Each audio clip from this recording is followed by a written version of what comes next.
কাউকে মানসিক কষ্ট দিচ্ছেন, খুব যত্ন করে দিন যাতে কেউ টের না পায়। তবে নিজেকেও একটু তৈরি করে রাখবেন ভবিষ্যতের জন্য। যে কষ্টগুলো কাউকে দিচ্ছেন, দুনিয়াতে তার পুরোটা না হলেও মিনিমাম 1/3 ভোগ তো করেই যেতে হবে আপনাকে। গোলাকার এই পৃথিবীতে আপনার দেয়া কষ্টগুলো ঘুরে ফিরে কিন্তু আপনার কাছে একদিন না একদিন ফেরত আসবে। আপনি নিজেই আত্ম অনুশোচনায় ভুগতে ভুগতে একটা সময় শেষ করে দেবেন নিজেকে, যা হয়তো আপনার সো কল্ড ইগোর জন্য ওই মানুষটার কাছে ক্ষমাও চাইতে পারবেন না। আমাদের সবার মনে রাখা উচিত, মানুষের দীর্ঘশ্বাস খুব খারাপ হয়। সামনে এগোতে গেলে শেকলের মতো পা জড়িয়ে টেনে ধরে। ভালো থাকুক আমাদের চারপাশের মানুষগুলো। ভালোবাসার মানুষ, ঘৃণার মানুষ, কাছের মানুষ, দূরের মানুষ সবাই ভালো থাকুক।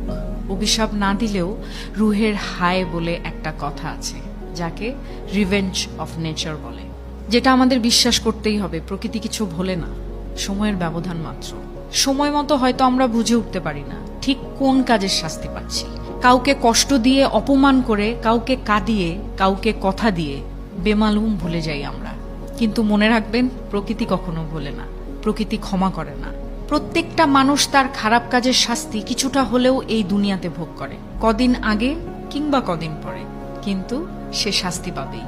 এমনকি এই মুহূর্তে আপনি যার সাথে ইচ্ছাকৃত অন্যায় করে নিজেকে জয়ী ভেবে বেশ ফুরফুরে মেজাজে আছেন, মনের আনন্দে ঘুরে বেড়াচ্ছেন, অপর পাশে সে হয়তো প্রতিবাদ করবে না, কিন্তু তার নীরবতা, কষ্ট থেকে আসা দীর্ঘশ্বাস আপনার সাথে বোঝাপড়াটা সঠিক সময়ে করে নেবে।